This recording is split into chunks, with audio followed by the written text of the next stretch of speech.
The Plank, presented by Ram, starts now.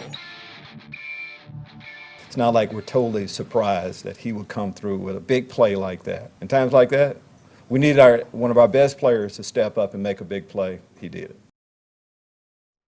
And that he guy is Jameis Winston. The boy's still relevant with 4 games to go. A comfort behind win over Atlanta and what is a must-win week every week now for the Buccaneers if they're going to have a shot at these playoffs. Welcome to this week's episode of The Plank. I'm Tom Corey. And I'm John Sable. This is how you guys can get in touch with us. The show is streaming exclusively on our free ABC Action News app and, of course, on abcactionnews.com. You can connect with us on Twitter. Join the conversation using the hashtag #ThePlank. Also tweet at John_Sable and at TCornWFTS. Or give us a call, 813-878-2888. We'll be taking your calls for the next half hour on the Bucs' big win yesterday. And right now it's time for the Plank Report presented by Ram with Tampa Bay Times beat writer Greg Allman. Greg, once again, welcome back to the show after a couple of week hiatus on the road. But it's good news to talk about today. This team with a comfort behind victory over Atlanta. I like the finish in both respects, the way that big drive ended for 77 yards and a touchdown, and then the defense shutting them down. This is something that we are now beginning to see, especially from the offense. I thought that was pretty impressive.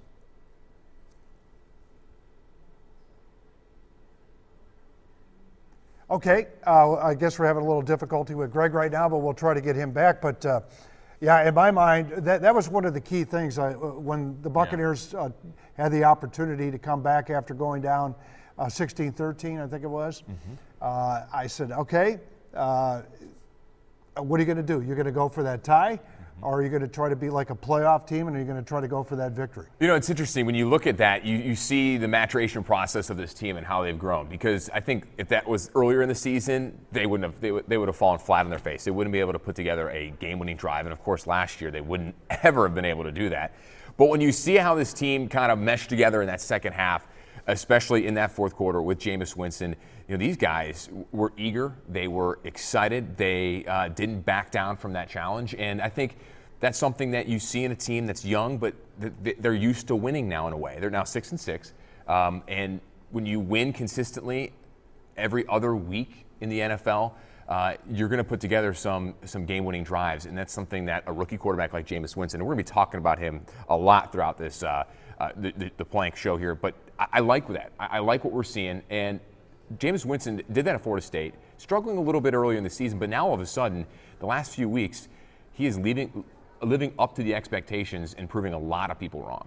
One of the keys I thought, too, with Dotson being back at right tackle, L.A. Marpet started at right guard. Yeah. So you had a couple of guys, one who's been out for some time, Ali who's been out for a couple of weeks.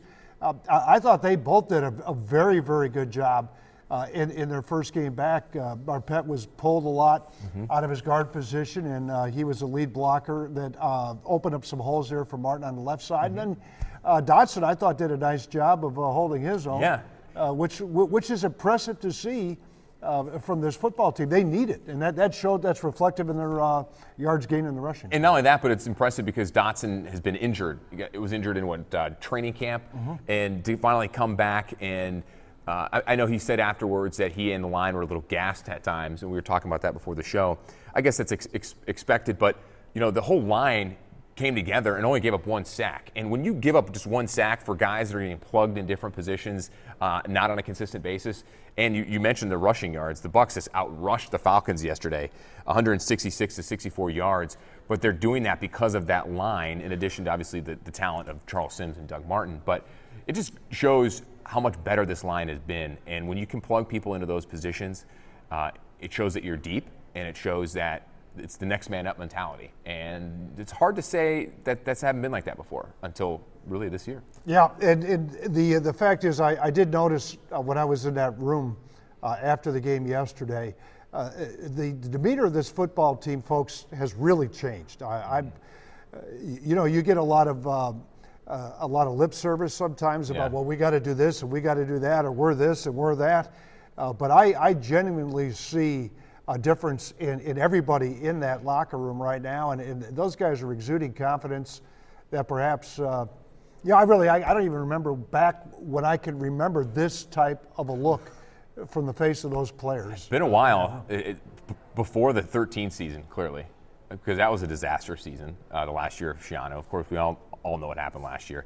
It's that mentality, and the fans yesterday haven't been able to see a game with a playoff atmosphere like that in quite some time either. You know, this is all new for everybody because it hasn't been here in a long time. And we're going to connect with Greg Allman now. I believe we have him back here on the line with our Plank Report, recapping the Buccaneers' big win yesterday. Greg, what was your thoughts on yesterday's big win? Oh, impressive. I mean, again, this is, the kind of close games they would have lost in the past. And, again, made the plays on both sides of the ball at the end of the game to close out a big win and keep themselves right in the thick of things for that second wild card. Yeah, Greg, one of the things that's starting to impress me now, and the offense has shown this before, they have the propensity to be able to move that football late in football games to win. And then the defense yesterday closing it out on the interception there by David. So I don't know, are you starting to see, and I just mentioned this prior to you coming on here, that the confidence level is of this football team a genuine confidence level, not lip service out of them. The whole demeanor of this football team has really begun to change right now, and that we're seeing a whole different football team? Yeah, I mean, I think, just winning is what's going to do that better than anything else. I mean, I think they were confident against the Falcons yesterday because they'd beaten the Falcons on the road, They haven't swept the Falcons since 2007. So, I mean, anytime you've done something, it gives you confidence the next time that happens. So many times last year, the Bucs had that late lead, and all they had to do was come up with a defensive stop, keep an opponent from marching down the field, and they couldn't do it. And again, yesterday, kind of snuffed it out. The very first play, Levante gets a big pick, and it's over. You're taking a knee, you're done. So I think because some of the wins they've gotten have been close, tight wins, even come from behind wins, there's not many situations where they're not thinking it's a game they can win. They've put themselves in a position to be confident in a lot of different situations. Greg, we've all seen the maturity in Jameis Winston and his leadership this year, from coming in rookie minicamp to training camp to preseason, the beginning of the year to now. And Lovie Smith said something after the game that, he's not surprised by it, and that he's more surprised on how he handles himself like during the week that we don't see, I guess you could say. When you see Jameis Winston and you've seen what he's done personally, are you impressed with what he's been able to do so far through 12 games this year in his rookie year? Yeah, I mean, absolutely. I mean, I think whatever expectations people had for him, it's hard to overachieve as a number one overall pick in the draft. But I do think that a lot of the apprehensions people had, he's proven wrong, or at least, alleviated some of the concerns. He had so many interceptions in Florida State. So you're curious about whether or not he can limit his mistakes. And he's really done that well. I mean, the only pick he had yesterday is one you really can't put on him. Mm-hmm. It's a ball that goes off Mike Jenkins' hand, kind of gets deflected to a defensive back, basically. And there weren't really that many picks. Some games you might turn a pick so it's like 3 of them went off people's hands. He didn't have that many mistakes that were even potential interceptions. And then just the poise, the leadership, leading a team down the field. I mean, they get the ball with 6:55 left. It's 80 yards for the win, but, realistically, you're like, if they can get in field goal range, they can force overtime against this team. And that's not how he thinks. He thinks they want to go all the way down. And he's done it now. So, no, I think, I think we all had a knowledge that Jameis would make plays, and we weren't sure how much he'd offset that by making mistakes. But if you look back at Florida State, he won a lot of games, but he won a lot of games by pulling his team out of sometimes holes he dug himself, but he's used to comeback wins. He's used to pulling out tight games, and I think he's showing it now in the NFL as well. Yeah, Greg, you brought up that one point that I think is really important, too, is that this football team yesterday played to win at the end there. They did not play for the so-called tie, play not to lose, however you want to look at it. They were able to put that ball in the end zone to take the lead instead of the tie. I know I tweeted that out, and I said, I think playoff teams do that. Do you agree with that? That this football team showed that they have that wherewithal to be able to do that. Yeah, you get a 3rd and 19 from where they were, and I remember thinking and saying aloud in the press box that they needed about 10 yards to get in reasonable field goal range. And if they do that, you think of that as a win out of 3rd and 19. And he literally got about 10 yards when he had that initial contact with those 3 Falcons players. Mm-hmm. And I had even stopped looking at the field and started writing stuff down, thinking the play was over. And then you heard the crowd and you looked up, and obviously just made a tremendous play to keep things going. And again, that play is the difference between a field goal or even a missed field goal and a touchdown to win. So I think that's he hasn't had very many signature moments yet where you say, wow, that play, people are going to remember that play. Yesterday was a day people are going to remember, regardless of what he does in the NFL, people will remember that play he made, that unlikely scramble that he pulled out to get a big win at a time where the team really needed it. Yeah, I appreciate it, Greg. Listen, thanks again for joining us, and you enjoy your week now, and we'll talk to you again next Monday, and hopefully the Buccaneers' victory over the New Orleans Saints that come to town. All right, thanks, guys. Take care. Thank you. Hey, last time I remember seeing a run like Winston's was Lars Tate. I can't remember the year, but Lars Tate was the running back for the Tampa Bay Buccaneers, and he did a roll over a pile and just kept going. I was like a 40-some yard or maybe a 50-yard touchdown run. And when I saw Winston do that, a little bit different, but still, the same type situation, and it brought back some memories. Yeah. And this one was a beautiful one because that year the Bucs were not too good. No, and they're a lot better. And you're going way back in the time machine. Well, you believe me, I can go way back. Yes, I can. You're going way back in there. I can go way back with these boys. Yeah. And it's great because that Winston play, they reviewed it, and his leg never touched the ground. He literally spun off the two defenders. And play of the game, we're going to have more on that play, and you'll hear from Jameis Winston talking about that here a little bit later in the show. But right now, we have our number one fan, number one caller, Jim from Newport Richie on the line. Jim, I can only imagine how ecstatic you are about yesterday's big win. Oh, guys, let me tell you what, that was a heck of a game. Like we've talked in the past, we stuck with the run, balanced it out. These Bucs are not Air Coryell. We're not going to do it that way. We've got to stick with the run, whether it's a mix of Sims and Martin. It worked. We got it going. Just the old days pounding the rock. And it worked. Tom, you and I, back at the end of last season, had our discussions about Mariota and Winston. I bow to you. I think Winston's the right guy. He's got it working. I just hope they keep rolling. It's looking really good. What do you say? Yeah, I the balance attack of the running game and passing game was outstanding. And that you got to give credit, we said, the offensive line, also to Dirk Cutter's play calling, too. One thing, too, and I thought was impressive is the fact that if you noticed in that football game when they probably needed him the most, he was on the sidelines, and that was Doug Martin. Yeah.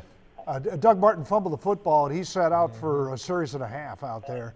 And that is something that I'm glad to see that developed, because I don't care who you are and what the situation is, you can't make mistakes, and he made a mistake. And he hasn't done it a lot this year, but you're sending a message to him and the rest of the team. You make a mistake like that, you're going to pay the price, and you're going to sit out a few plays, regardless of your track record.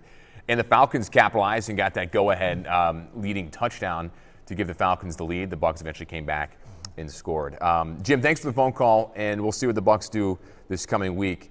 And, we talk about Jameis Winston, delivers another win. And each week, Tom, the rookie quarterback just earns more respect and, of course, more importantly now, earning more wins. And the talk after the game was all about Winston's performance and about what was actually said in the huddle before Mike Evans' game-winning touchdown catch. This is a story that everybody needs to talk about. I go in the huddle after that long drive, guys tired. I say, who wants a touchdown? I smile. I say, who wants a touchdown? Mike say, me. And I said, all right. You gonna get it. Jameis asked who wanted to score a touchdown, and I said me. I raised my hand first, said me, and that's crazy. Jameis came back with a big play. A guy got a heart. He fought for us. He just can't say enough about that guy. I think we all know what the view is. What do you guys think of it? Legendary? Is that fair to say? Is that fair to say legendary? Okay, all right. Jameis, he's a great player, man. We both from Alabama, so I already know he was gonna put it on his back. When I seen him take off and run, I knew he was gonna do something special with that play, and he did. Tell me a better running quarterback in the league than Jameis Winston right now. After that run, Rick, I'd say he's a pretty good runner too. It was confidence that he had that we can go down and score again. Yeah, that was quite the impressive final drive that they had right there. 13 plays, 77-yard drive. Let's also remember too that there was an interception on that play that was called back because of pass interference. Right. And it could have gone the other way, but it didn't. It didn't, and that's what's not going to show in the stat book, and that's good news for the Buccaneers And I believe that interception that did get called back was a defensive pass interference, and the guy was guarding Mike Evans, right? Yeah. And that's interesting because how many times have we seen Mike Evans this year kind of get away with a little push off, but then he almost kind of instigates? Well, I think Mike understands it. He better understand it. I'm quite sure he does understand it. He's under the microscope by these guys because he does push off just about every play. Right. And because Mike does not get great separation from the defenders. No. And really, the only wide open play that I can remember for a receiver being open was Vincent Jackson. One play. Yeah. And most of the time, these guys are really covered in, and they might have one or two defenders on them. And I think you're talking about that one like 15 or 16-yard catch in the third quarter when Vincent Jackson was wide open. Yeah. Mike Evans, he didn't have a bad game yesterday, obviously, coming back from some of those drops. He did have one drop yesterday, but he had the most important catch in the entire game, the game-winning touchdown. That counts for something. But what I really like about Mike Evans is that when he's struggled, he calls himself out. He doesn't shy away from it. And, he takes it on the shoulder and he's like, hey, I have to improve. And he knows that. And when you have a second-year wide receiver who's been struggling this year that we didn't see last year, that's also a good sign.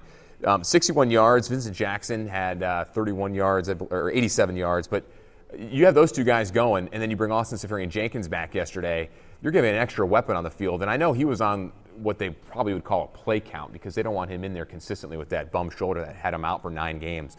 But once he gets back in the swing of things and really gets used to the system again, that offense could potentially be very dangerous. And they could have a 2 tight end effect there, too, with Cameron Braid, who certainly came on during Jenkins' absence. Yeah. All right, we're going to take a short break here on The Plank, and we'll be right back with more. Hang on.